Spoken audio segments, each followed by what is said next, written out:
ព្រឹកនេះបានបបរគ្រឿងបន្ទាប់ពីទឹកពុះដាក់ឆ្អឹងជ្រូកនិងសាច់ត្រីចូល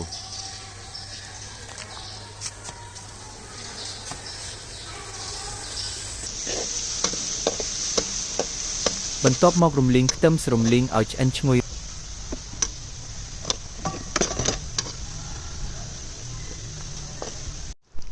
មកផ្សំគ្រឿងទឹកស៊ុបដាក់ស្ករត្នោត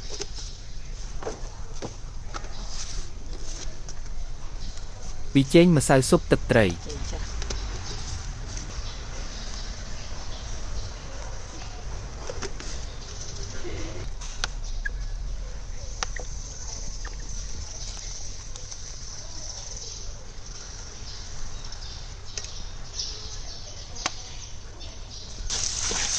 បន្ទាប់មកទៀតយើងមកឆាអង្ករ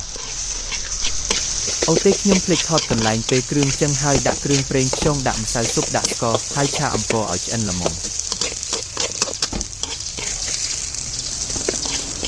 ទឹកស៊ុបរបស់យើងរងាស់រៀងចូលជាតិយូរហើយអញ្ចឹងយើងយកអង្ករឆាអំបាញ់មិញដាក់ចូលក្នុងទឹកស៊ុប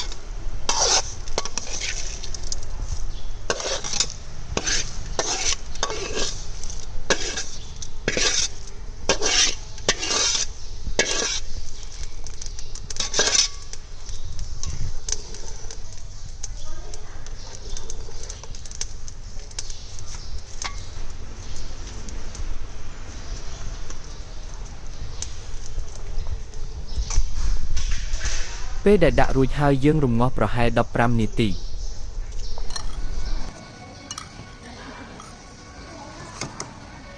ពេលនេះបបរគ្រឿងបានឆ្អិនហើយយើងធ្វើការដាក់ជាមួយនឹងជីចាខ្វៃហើយនឹងមានគុយទាវឆាតាមចំណង់ចំណូលចិត្តអីចឹងហា